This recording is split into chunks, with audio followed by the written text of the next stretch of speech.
Sa Pilipinas, iisa lang ang radyo. Dito'y Pilipinas, may isa lang tiradyo. Sa Pilipinas, usa lang bay ang radyo. DZRH Nationwide at Radyo Natin Network ng Manila Broadcasting Company. Sa Pilipinas, iisa lang ang radyo. Serving the Philippines. This is MBC Media Group's Radyo Natin Nationwide, a member of the KBP. Radyo Natin Nationwide.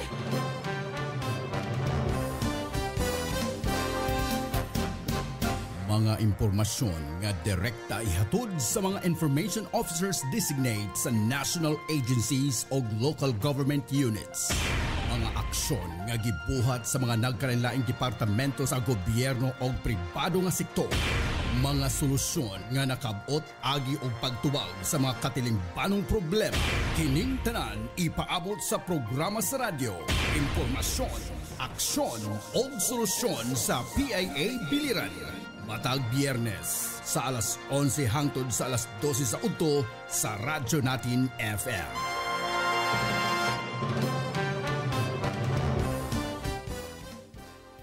Maayong buntag natong tanan dinhi sa lungsod sa Naval, sa tibok probinsya sa Biliran ug sa tibok kalibutan kutob sa maabot nga atong Sibya sa Radyo Natin Naval. Karong adlaw Biyernes pitsa 21 ning buwan sa Marso 2025 ani usab kita sa laing edisyon sa atong programang Impormasyon, Aksyon ug Solusyon uban sa atong hepe sa Biliran Police Provincial Office si Police Colonel Erwin Portillo. O ani usab ang akong hepe no sa Philippine Information Agency si Rodrigo Victoria. Mugreet sa deko og good morning dire sa atong technician dire sa Radyo Natin Naval si Michelle, atong mga OJT og ang kauban sa Portillo si Gary og ang uban pa natong mga bisita nga napa sa gawas nagpaabot sa ato. Maayong buntag kanatong tanan. Before tanong mo rin sa atong mga paghisgutan kay ang atong hisgutan karon is all about the coming elections, ang atong mga angay sundon, ang mga preparasyon sa kapulisan o unsa po'y atong angay nga buhaton about diining ang mga preparasyon aron ta makasabot kung unsa angay tong likayan no unsay dili nato angay buhaton pod kay tialig matingata nga gidakop man ta diani nga wa man ta kahibaw. So sa atong mga suking tigpaminaw ta karon aron makasabot ta no sa mga kasayuran masabtan ang impormasyon. O kung naata magka-problema ato aksyonan og mahatagan sa solusyon uban sa atong mga opisyales no sa gobyerno o sa atong katilingban. So sir, good morning. Mayong buntag sa inyong tanan, Ma'am Lani and Sir Rodrigo ug sa tanan na maminaw diri sa program sa radyo. Mayong buntag po Biliranon. So sir, kaning pigos Opening statement is So sir, unsa ba imong imong opening statement unsa imong ipaabot sa amo ang mga kasayuran about sa inyong mga preparations sa umabot nga elections? Yes ma'am, in the preparation for the PNP on the security para sa parating na election natin, national and local election.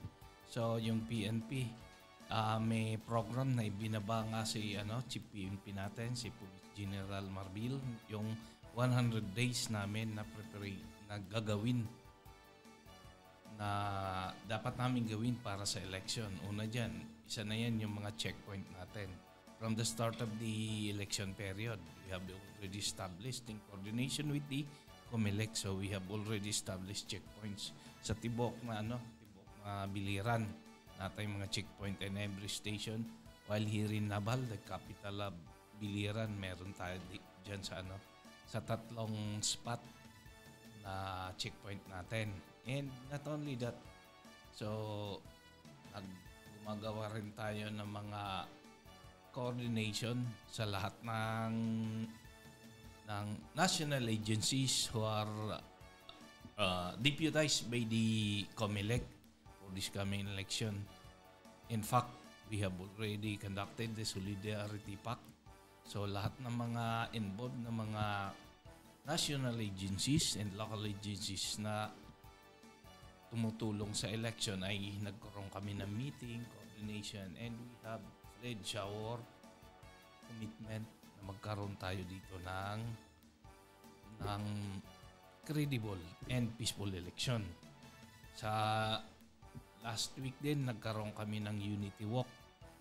So, kasama rin yun yung mga other stakeholders ng para sa election. Pati yung mga religious groups, we are inviting them also to participate na magkaroon tayo ng magandang at yung peaceful election. So, nagkaroon kami ng Unity Walk na ginawa dito sa Naval.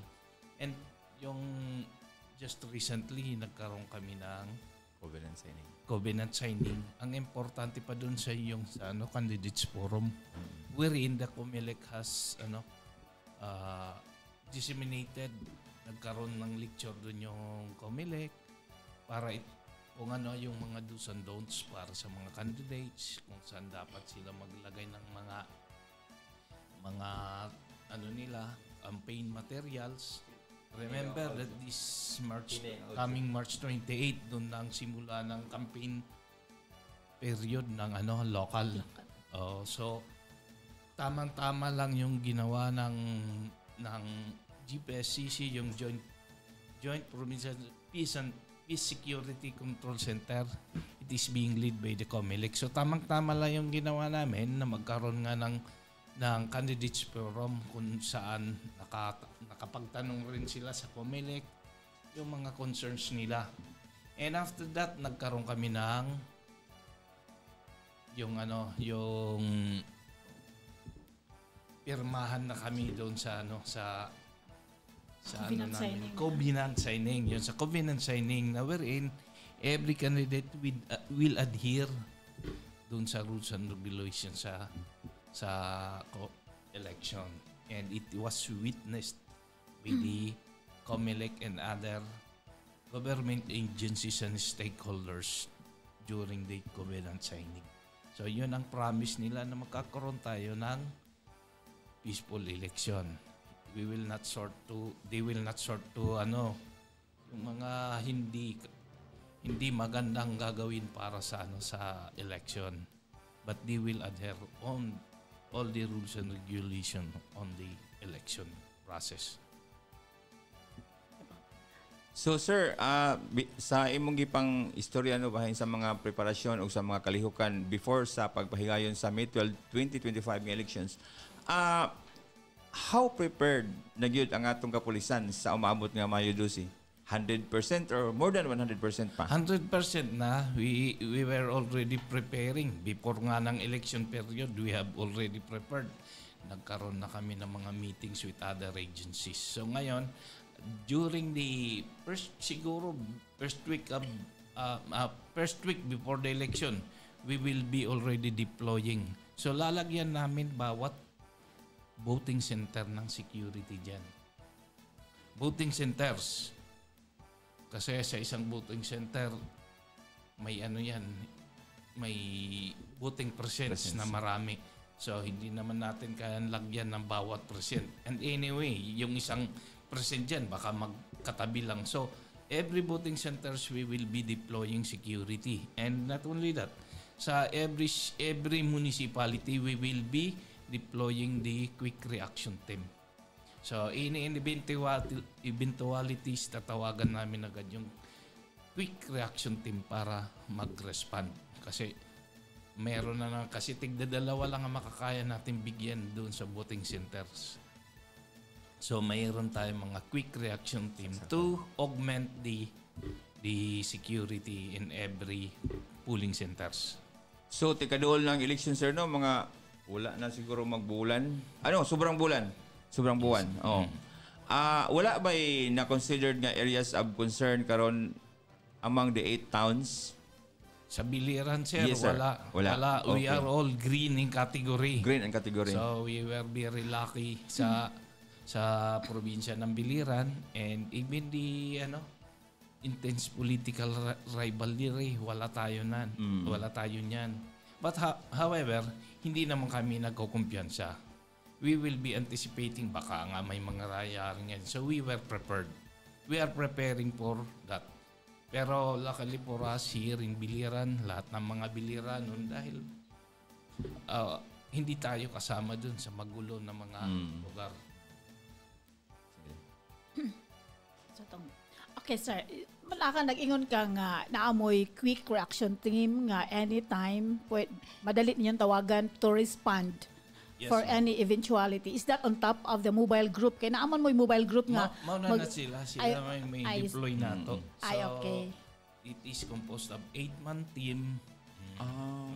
So, ang mobile na siya. What you mean mobile. for that quick reaction team is the mobile team. Yes, okay. ma'am. Yes, Kaya kung on top of the mobile team, another group nga quick reaction. Yes, ma'am. Kasi we will be requesting sa regional office of additional. However, dahil nga medyo stable yung peace and order natin dito, baka maging list priority tayo. But we will be requesting for additional.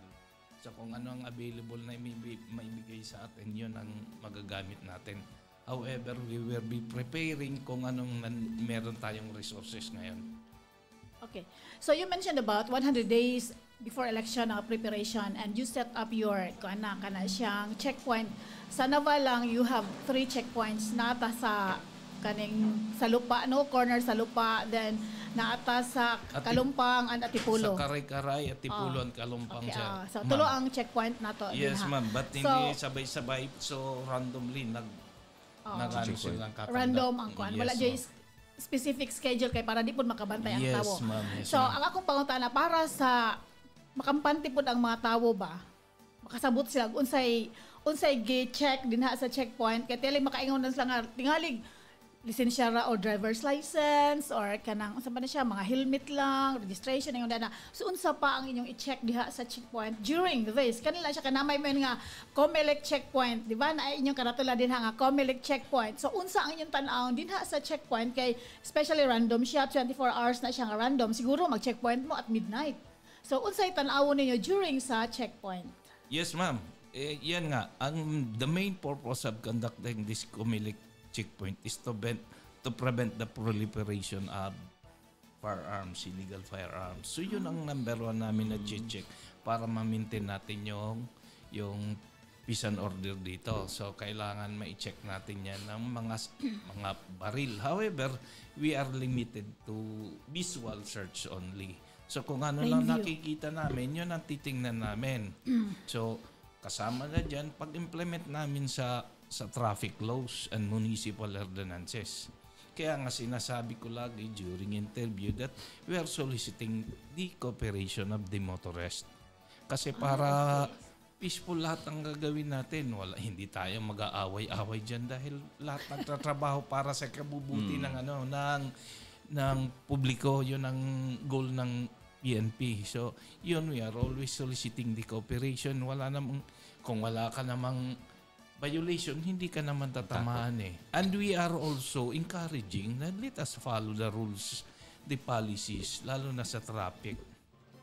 Kung bawal ka mag-drive nang wala ang lisensya, huwag kang mag-drive kasi yan ang panuntunan ng pamahalaan eh. Kung ano yung nire-require para ka makapag-drive. Remember, it's just a privilege, hindi yan karapatan. Iba ang karapatan sa privilege. So, yung pag-drive ng vehicle is just a privilege. That's why you were being given a driver's license. Without driver's license, you cannot drive a vehicle. Tapos, yung sa helmet law, dapat mag-helmet. Hindi naman yan para sa amin eh. Kasi kung madisgrasya kayo, hindi naman ulo namin o hindi naman katawan namin ang magagasgasan kundi kayo. Kaya nga pinag-helmet namin kayo. Kasi based on the study, doon nga tinatamaan yung mga driver dyan. Pag nadidisgrasya ng walang helmet, nagkakaroon ng mga serious injuries up to the extent na may nawawalan ng buhay. So, yun ang ginawa ng gobyerno to prevent those accidents. Kaya, para sa inyo rin yan na ginagawa namin, hindi yan para sa amin. So, para sa kasayuran sa atong mga lumulupyo, no? Sa atong mga motorista, dili lang kay ang mga, kung nabaydang mga armas, siguro to include kung napoy drugs, no? Apil na yes, siya. Yes, sir. Tanan, ma'am. Diya sa checkpoint. Yes, ma'am. So, we have to be careful. We have to be mindful nga.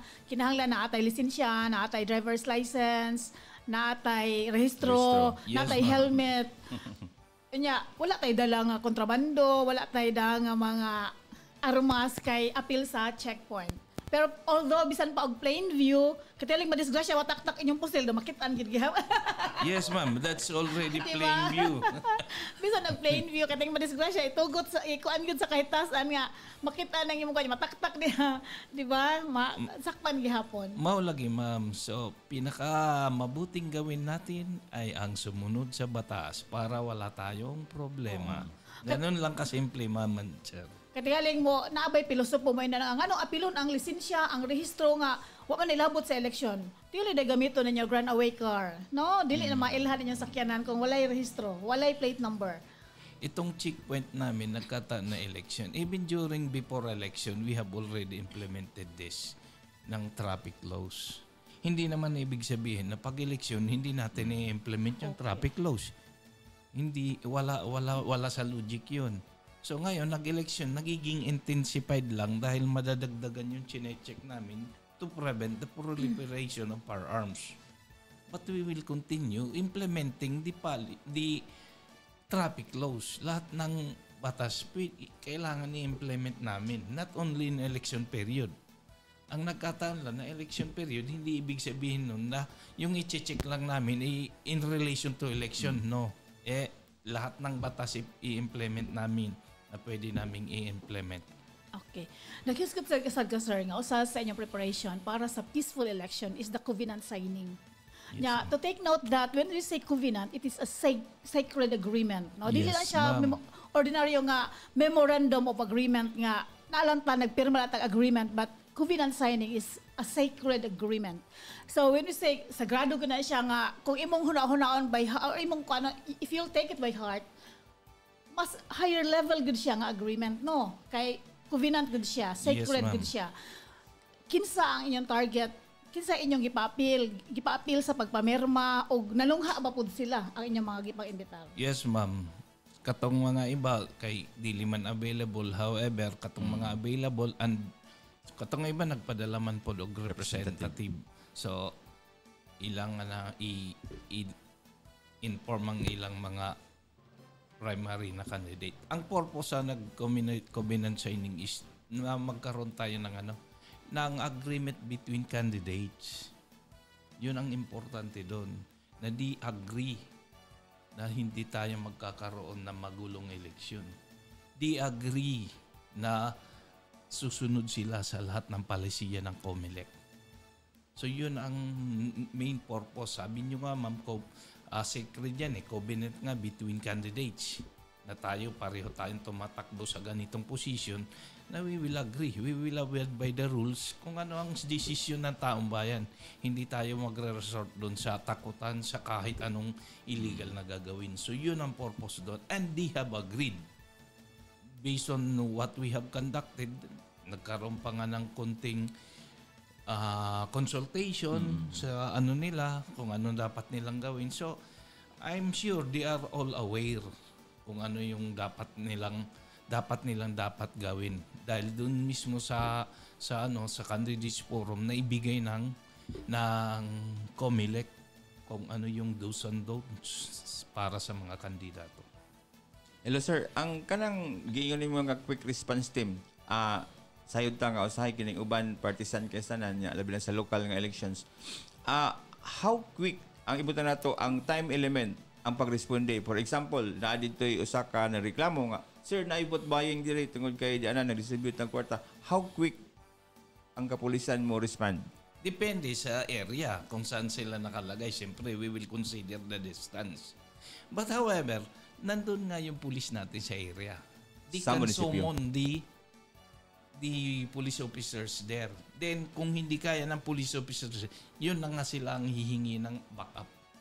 But remember, meron kaming i-deploy ng mga police doon. Yun ang purpose nila doon eh.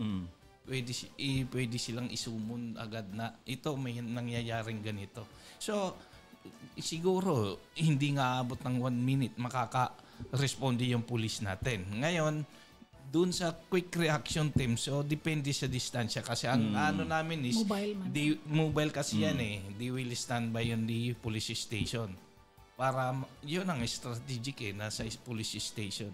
At kung saan yung nakikita namin na magkakaroon ng medyo konting siguro. Ang medyo may kuan. Magkakaroon ng yung mga supporters. So doon magtatambay, mag-i-stay yung quick reaction team natin.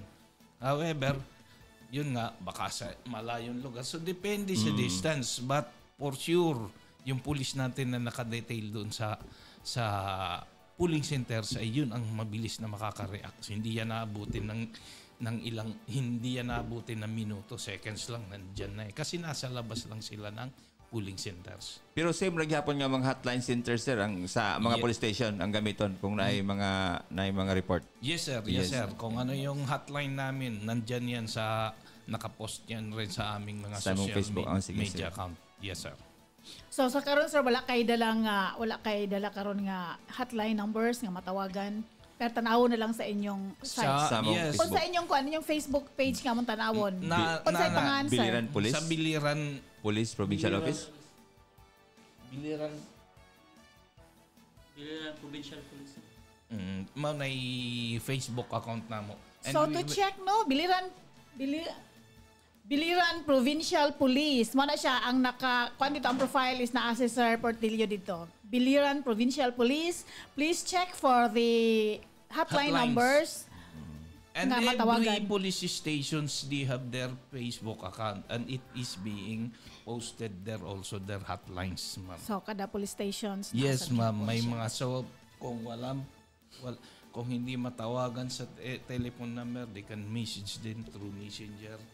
Kasi merong mga FB account bawat municipal police station namin, ma'am. So, sa pa yung pangutana, Gos? Gawas sa kanang pagkandak ng checkpoint sir, kung magtikaduol ng elections, kuan ba, susot ba ang inyong pagkandak og mga checkpoints? Yes, sir. Mangyayari talaga yan na we will... Mas the frequency of our checkpoint is medyo sunod-sunod na yan. Kung near na sa elections? Yes, sir. Dito sa covenant signing, sir, adunay mga daghan nga mga concern ba para ng mga pagpanghatag og kwarta? Giingon dito nga, usa dito nga sa gihatag nga point ni Sir Pantas ang kanang citizens arrest. Unsa man ang mga steps nga buhaton if in case sa plain view gyud makita sa usa ka lumulupyo nga usa ka tawo nang hatag og ibutang nato kanang panghatag na para sa eleksyon. Yes, sir. Remember the law says that we have an citizen's arrest. However, siyempre ikaw na citizen, you will size up the situation. Kaya mo bang arestuhin yan? Kaya nga nandun yung police to summon ng isang nakakita. You just go to the police officer, sir, merong dito, nagbibigayan, which we suspect na vote buying. Even during sa candidates forum, lecture din yun, sir, di ba? Nandun ka rin, sir. So, nilecture yun kung anong gagawin. So, even na hindi naaktuhan mismo, but they have their information or they have personal knowledge na nagkaroon ng vote buying, they can still complain through this committee in Kontrabigay.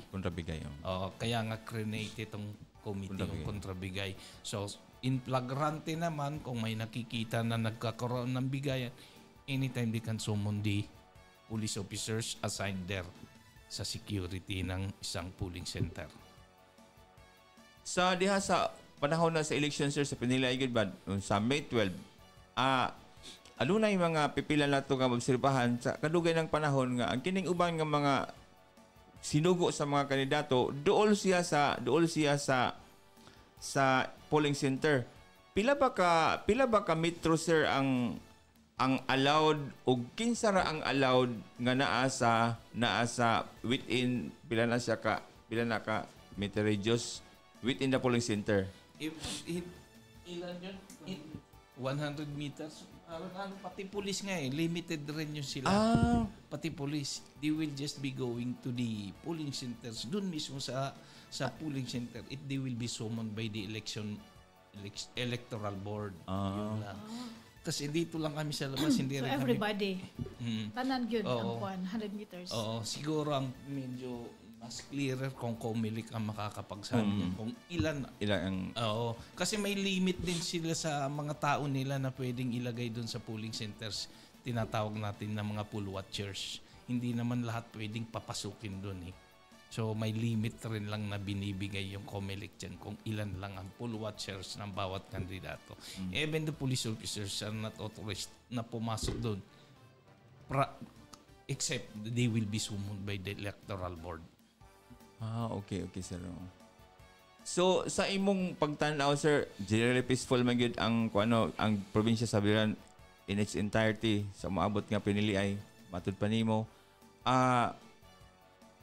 Unsa may imong hangyo sa publiko, sir, sa mga voters aron nga makatabang pud sila sa kapulisan? Yes, sir. Yun, sir, lagi ko rin sinasabi. Your vote is sacred. Do not sell it. This is your chance to select kung sino ang dapat mamuno sa inyo. Tapos ibebenta mo lang. So, yung yung obligasyon mo as a citizen nawawala. So dapat yung right to suffrage mo, yung ingatan mo yan. You vote wisely. And hindi lang yan. Sumunod lang tayo kung ano sinasabi ng batas. Kahit may sinusuportahan kang kandidato, you support them by voting kung sino ang gusto mo. Pero wag na tayo magpadala rin ng mga emosyon natin during election. Kasi unang-una, kayo rin makakatulong. Hindi lang naman pulis ang kailangan magtrabaho para sa seguridad ng bawat isa eh. Every citizen has a rule. May trabaho tayo para ma-maintain natin yung peace and order. So doon sa election, lalo na sa election day, huwag tayo magpadala. Let us exercise our right to suffrage wisely. Huwag tayo, kasi 3 years yan nadadalhin nyo eh. So buto tayo doon ng naayon sa ating konsensya, naayon sa ating puso, na nakikita nyo mag-lead sa inyo for the 3 years. Tapos, let us cooperate. Lalo na sa checkpoint, mag-cooperate po tayo. Huwag tayong kung wala naman tayong ginagawang masama eh, bakit tayo magagalit kung chinichik tayo? Remember, the police are there to do their job. Hindi yan dahil gusto lang nilang mag-checkpoint. Hindi. We were mandated by law. Lalo na ngayong eleksyon na mag-checkpoint kasi to prevent nga ng mga mangyayaring hindi maganda para sa eleksyon. So, sa mga lahat na nakikinig, sumunod lang tayo sa batas at gawin natin kung ano yung tama. Walang mangyayari sa atin. Remember, ang paggawa ng mabuti ay hindi yan magbubunga ng masama. So if we are always doing the right thing, walang resulta yan na wrong. Thank you, sir. Okay. Karon nga buntag, natay duha ka sets daw kay karon sad nga buwan is atong gisaulog ang Fire Prevention Month. So for Naval kay dako gyud nga population ang Naval wherein especially na atay mga commercial centers diri no. Ato gihapong guest diri ang Naval Fire Station ang mga staff diri sa Naval Fire Station mao karon mo puli after ni sir. So sir, before we part ngayon ni sa imong parting words, mga pahinumdum sa atong mga lumalupyo. Thank you, sir. Thank you. Unang-una, nagpapasalamat ako sa PIA. The manager, si Sir Rodrigo Victoria and Ma'am Lalaine Tupas, ma'am. Thank you for giving us the opportunity sa radyo natin, 103.9. At sa sa programang ito ng provincial government. Thank you for giving us the chance kasi ito yung medium namin para maipaabot rin sa mga tao kung anong dapat natin gawin at anong ginagawa ng mga kapulisan natin dito sa Biliran.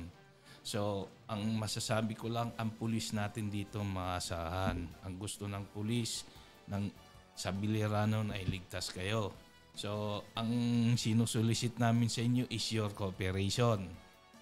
At sinasabi ko nga lagi, hindi ka lang magpasaway, nakatulong ka na.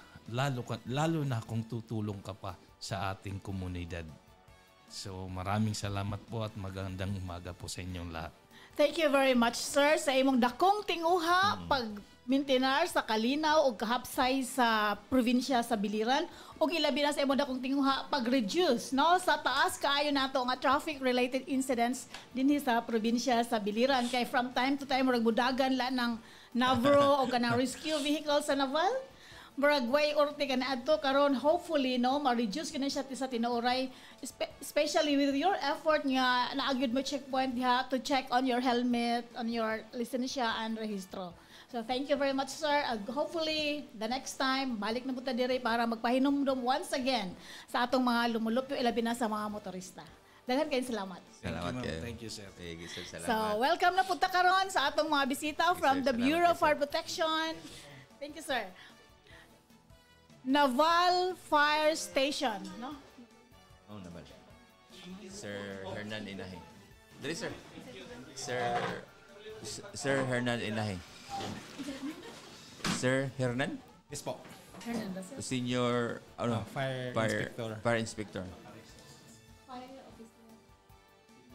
officer. Si Sir Inspector. Okay, niya na punta, no? Ang first na to nga giguest, no? Sa atong from the Bureau of Fire Protection and sa province to siya, no? Si Sardos last February sa ba to? Ikaduha sila, no? Katong Ikaduha mga na mga babae. guest sila. Then ato tungod gatong gisaulog ang Fire Prevention Month karon nga buwan sa Marso, although amo nang nag-guest ang mga kababayanan nga lady firefighters, Mga kaya lalaki they naman. were women, kay Women's Month man sad karon. Happy Women's Month di ay. Naka kuan bitaw ko, naka purple kay although ang kuan ginato mandato is Purple Wednesdays, pero kay absent man ko sa Wednesday, karon ako gusto ang purple.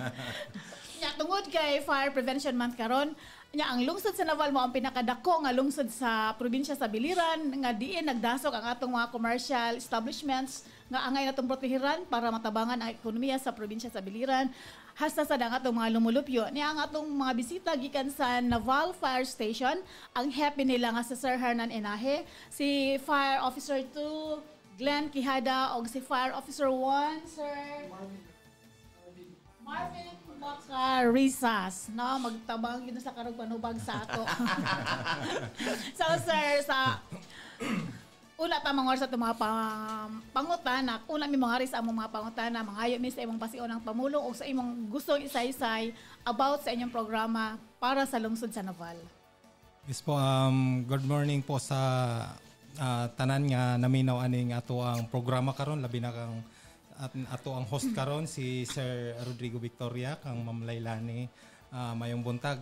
So I am Fire Inspector Hernan Francis Ipinay, acting Municipal Fire Marshal of Naval. So niya karon nagsaulog ta sa Fire Prevention Month og naa may mga programa, a series of activity gani nasugdan naman gani kay karon gani is March 21 naman gani ta karon. Although napay nahabilin kay this is a month-long activity of the celebration of the Fire Prevention Month. So good morning everyone. Sige. 21 na karon sir no, nya month-long activity, 31 10 days na lang. 10 days na lang siya. So sakob sa 21 ka adlaw, unsa man ang mga kalihukan nga gipasiugdahan sa atong Naval Fire Station? Okay po, kining Fire Prevention Month manggod gi-celebrate ni nato in consonance with the Presidential Proclamation number 11A series of 1966 and the Presidential Proclamation 360 series of 1986 signed by then President Ferdinand Marcos to declaring March as in every year as a Fire Prevention Month just to increase the awareness of fire safety and fire prevention. Gani nasugdan namo atong March 1 is the kick-off activity na diha sa kick-off activity na Zumba, na a short program, then the motorcade, then followed by the noon nga nag-simultaneous blowing of horn sa tanang mga aparato sa fire station province-wide and even the nationwide. Tanan nga mga firefighting equipment nag simultaneous blowing of horn. And then followed of mga series of activity na ay mga fire drills, tapos mga visitation sa mga schools, mga barangay assemblies, then the mga highlighted activity namo like the Fire Square Roadshow, tapos may naami mga sa mga schools nga gigather, then conduct mi og kanang essay writing, poster making contest, and of course dinhira sa province nga of course with the leadership of our provincial fire marshal, fire senior inspector Sardius V. Avila, nagkanaami canvas painting. So tanan mga professional artists. So just to air or ang katong amo ang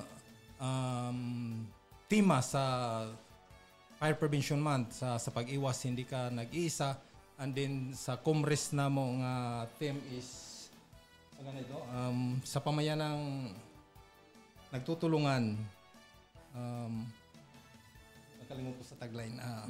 Sige lang, sir. So in nami Comres Week, so diha na namo gipahigayon, so that is second week yata ng March.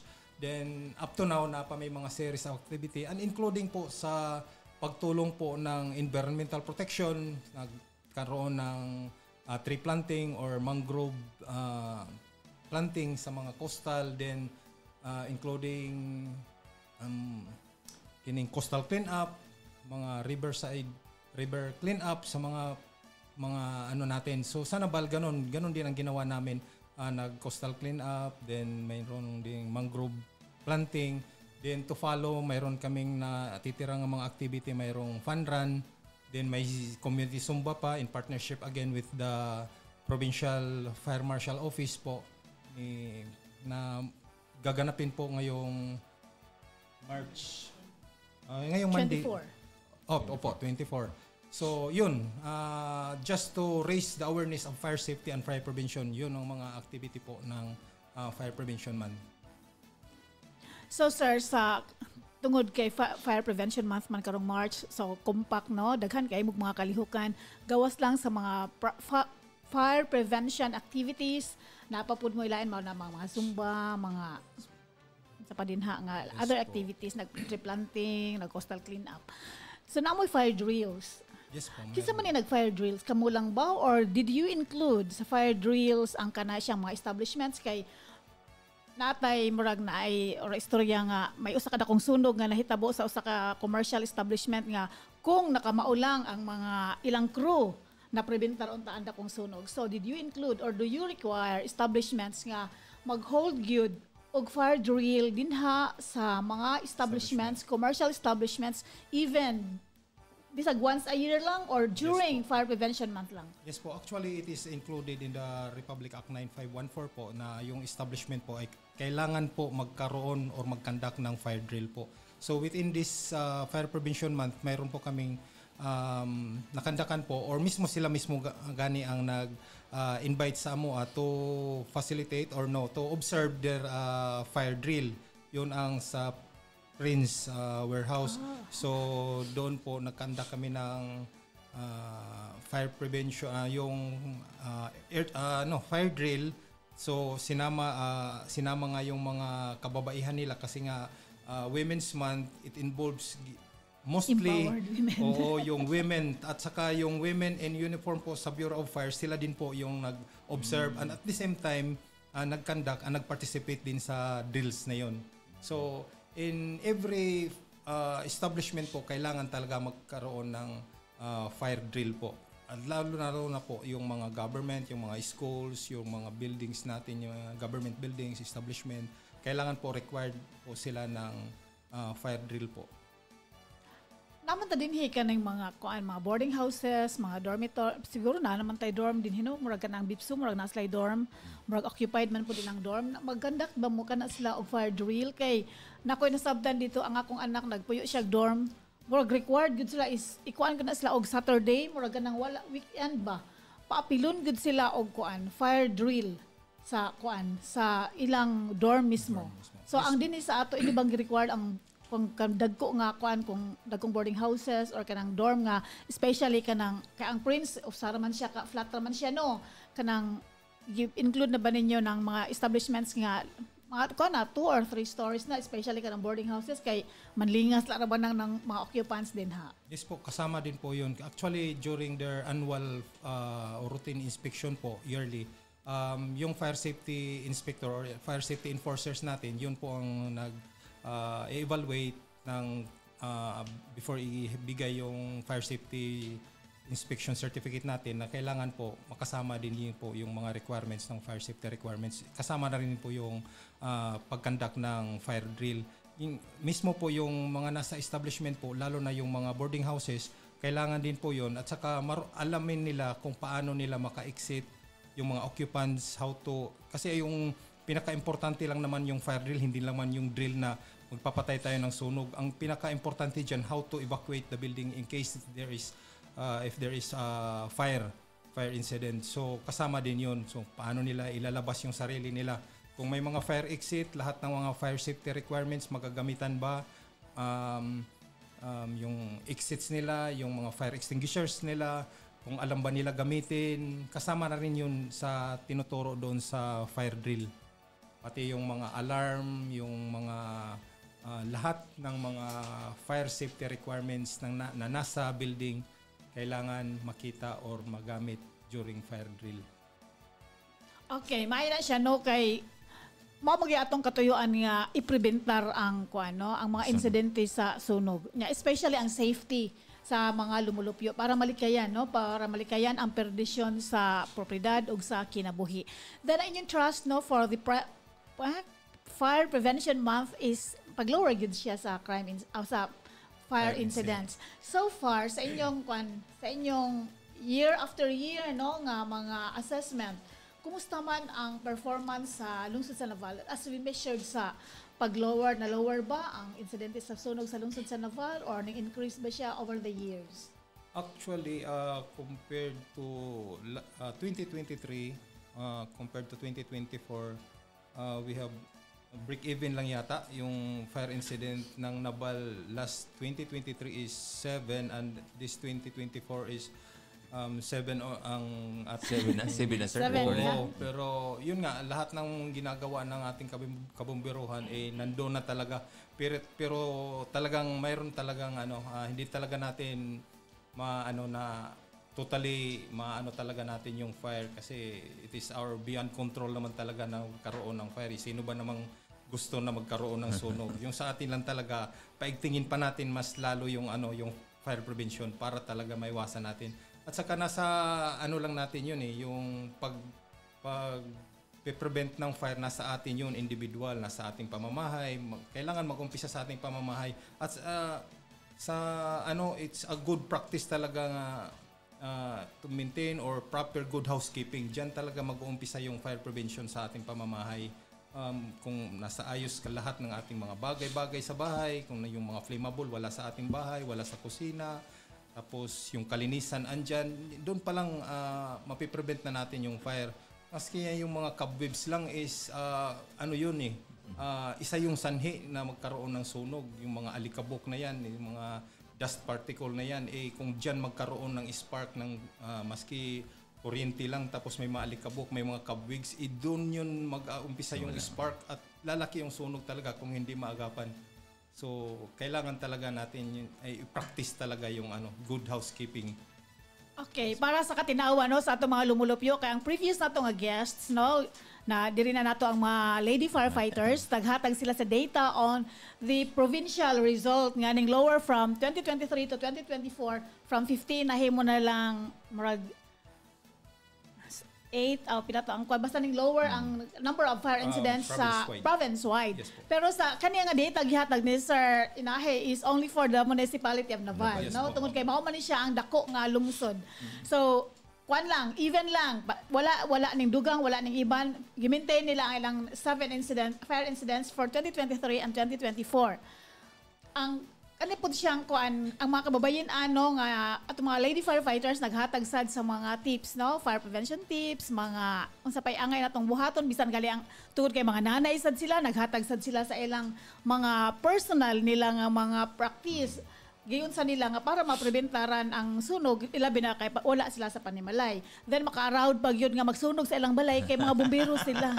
So sir, in addition to those given by the lady firefighters nga previous na mo na himong guest din sa imong kuan, mano to imong nadugang no nga bisan ang kalimpyo no, ang kalimpyo kana to mga cobwebs ng hortina na tingali ang atong mga kuan gihapon na sila mga flammable gihapon na sila no nga mo kuan gihapon sila og kayo. So ang ngayon ginato nga i-maintain ang kalimpyo sa panimalay. So in addition to that, sa pailain nimo ika-kuan nga para maprebentar okay po, ma-prevent po nato ang sunog po.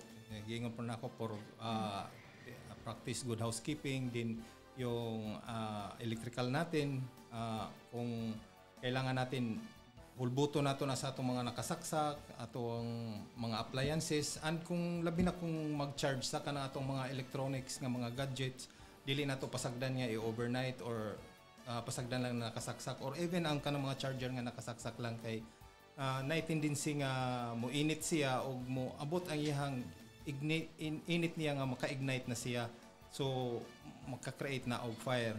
And then kalimpyo sa ato ang mga kalan, pag-check sa mga pipe sa ato ang gas range or stove kung mamaya atong gigamit, kailangan wala siya leak. Tapos kung doon na gani leak, masabtan man nato nga na-leak kay manimaho man gyud, ato siyang i-close, atong ipagawa sa balay, din open ang mga windows, doors, dili lang tamo switch kay usa na ignition kung mo switch, i-ventilate lang ang lugar para makagawas ang fumes or kanang gas sa LPG. And then kanang mga flammable nga makabot sa mga bata, ilikay, mga lighters, posporo nga dili kuanon sa mga bata. Then ang atong most common nga fire incident diri sa Nabal is the attended cooking or the open flame caused by cooking. So kung maglungag ganita, kinahanglan as mas siguro kung dili nato pasagdan, bantayan gyud nato kung mahimo wala tay laing trabahoon nga naata ang atong atensyon naara gyud sa pagluto, or kung mahuman nata pagluto siguraduhon nato nga wanay kayo ang ato ang kalan. Kung naggamit man ganita og mga sugnod nga mga kinaraan pa nato, di ba na pa man gyud siguro ni nagbuhat ana or naggamit ana, so siguraduhon nato nga wala gyud baga nga mahabilin sa ato ang sana kanang abuhan kay labi na kung katong mga balay lang nato nga mga light materials lang, tapos ang structure lang kay naay kuan sa hangin access, so kanang gamay nga baga nga hinahinayan lang og hangin tapos napay nahabilin nga sugnod mubalik yun na siga.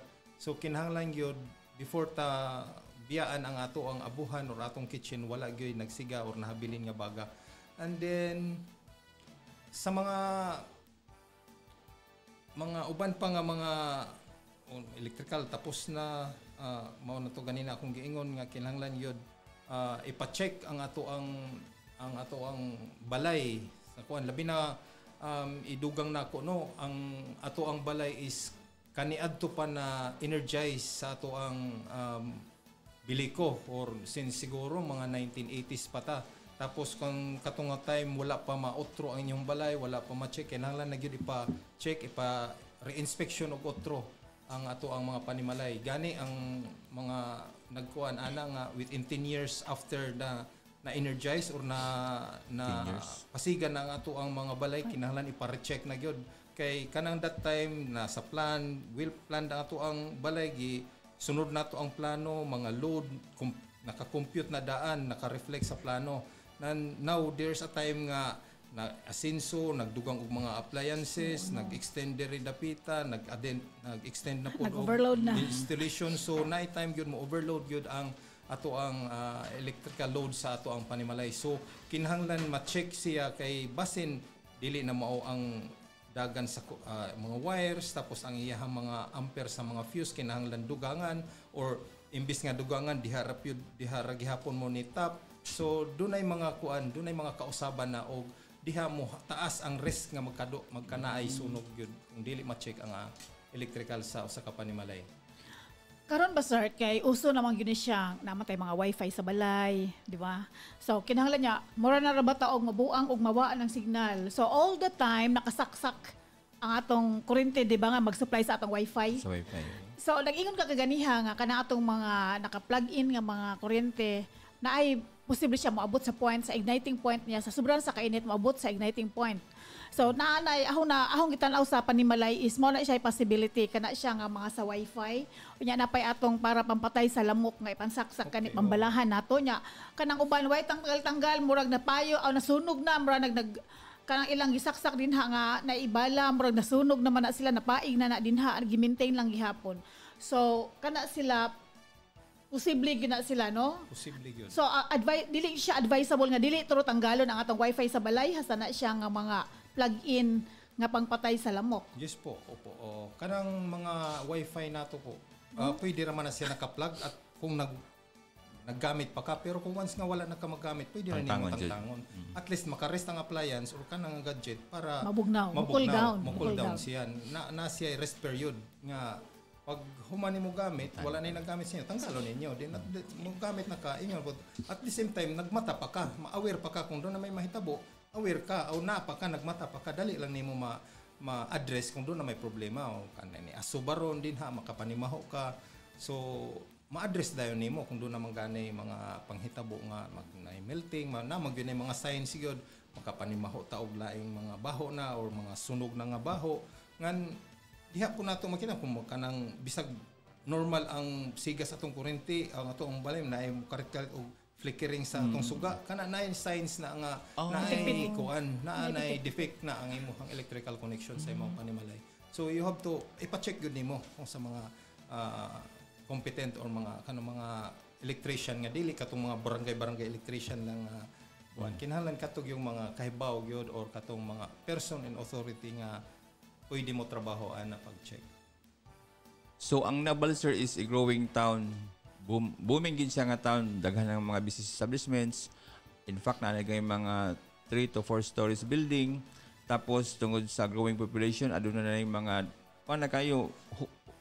sikit na kayo ang mga panimalay. Doon na gani mga panimalay or area nga usahay di na masulod sa bumbero tungod kay gamay siya og agianan. So unsa may inyong plano sir? For example, nay mahitabo nga sunog sa usa ka high-rise building, ibutang nato dinhi sa Naval 3 to 4 stories. Then kanang mga eskinita nga di na masud sa mga dagko na to nga fire truck. Actually, mao na usa na nga challenge namo unsaon namo pag maneuver na mo ang pag fight sa fire or pag approach sa fire incident kung mayngon ana manggani. So kung adto gyud mi ana sa mga main road din ang amo ang kuan ana is magdugtong-dugtong na lagi mig fire hoses ana kutob sa fire incident or kana nga building. So kung kinahanglan pag yun na namo sakonan namo then dugtong-dugtong na lang gihapon na sa mga fire hoses na.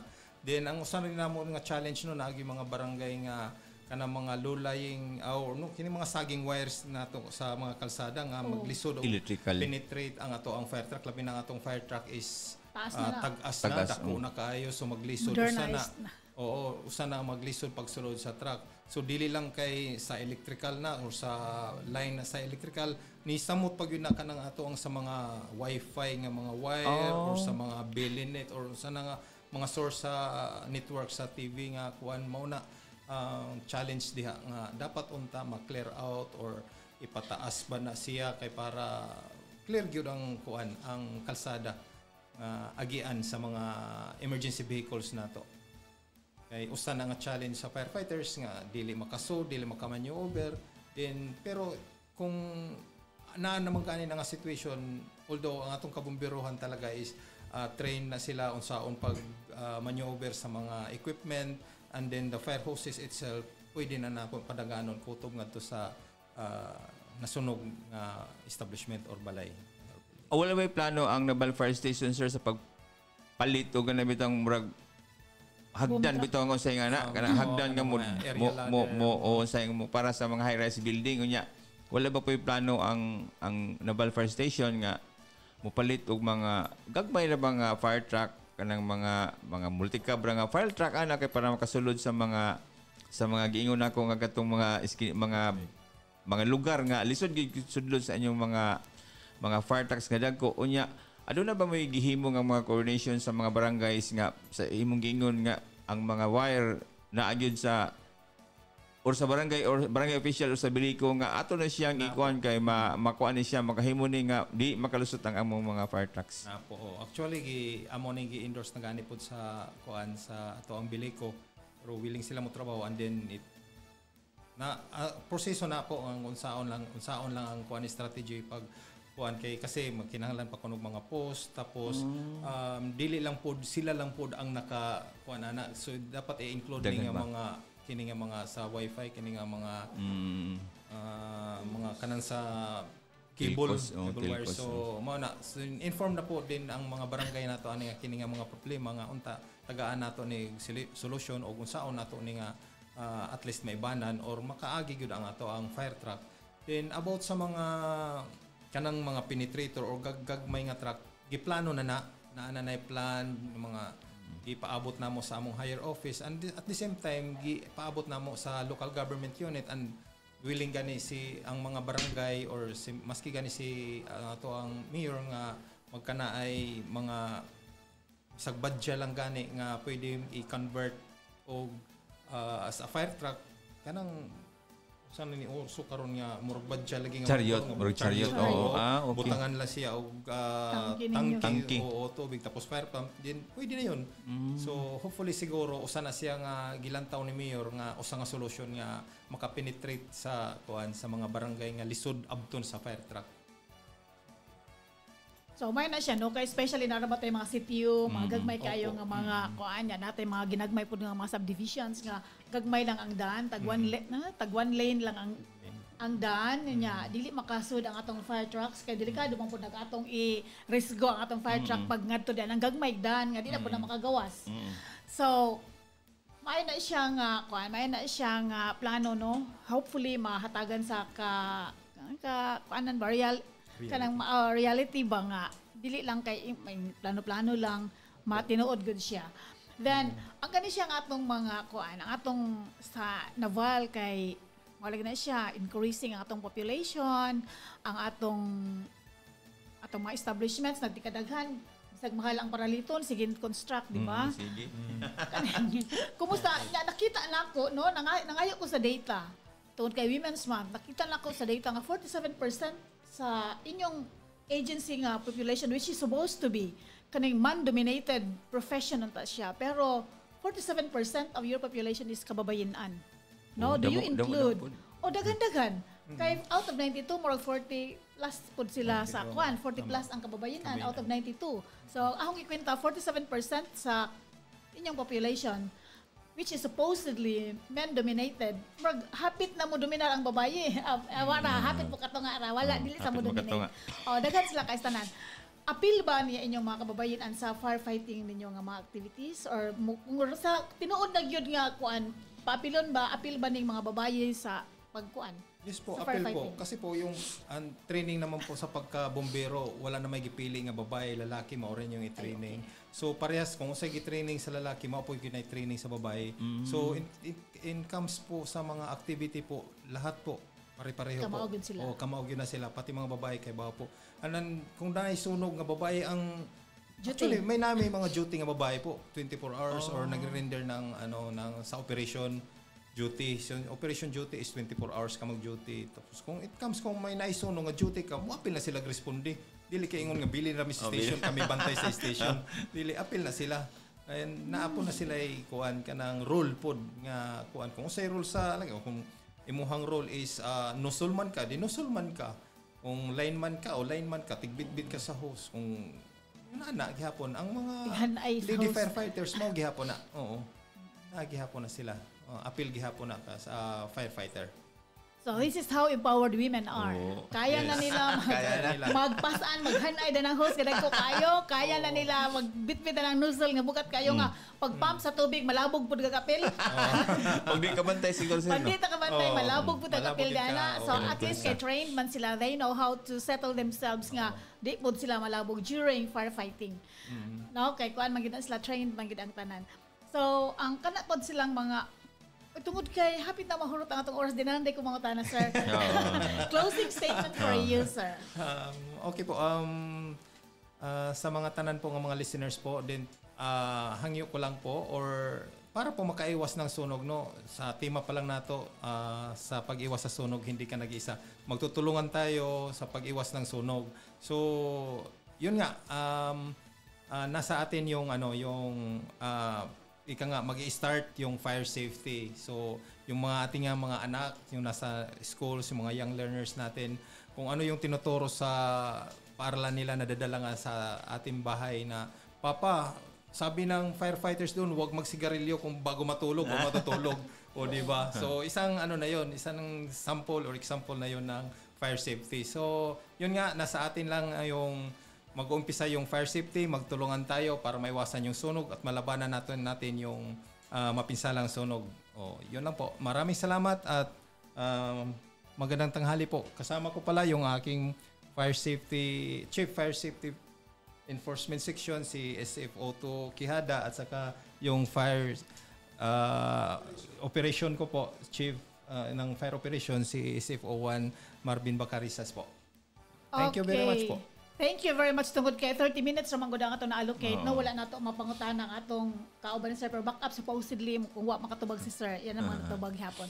Sa atong mga suking tigpaminaw din natapos ang atong line edition sa atong impormasyon, aksyon ug solusyon sa PIA Biliran. Mupasalamat na lang ko kang Sir Inahe, kang Sir Quijada, Sir Bacarisas, kang Joanne, kang Michelle, kang Rodrigo, sa atong mga OJ team, sa atong mga suking tigpaminaw, maayong udto ka natong tanan. Salamat guys, sir. Thank you, sir. Thank you, ma'am.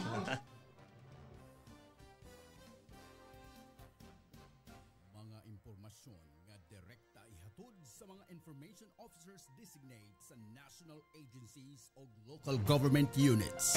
Mga aksyon nga gibuhat sa mga nagkalain-laing departamento sa gobyerno o pribado nga sektor. Mga solusyon nga nakabot agi og pagtubag sa mga katilingbanong problema. Kining tanan ipaabot sa programa sa radyo. Impormasyon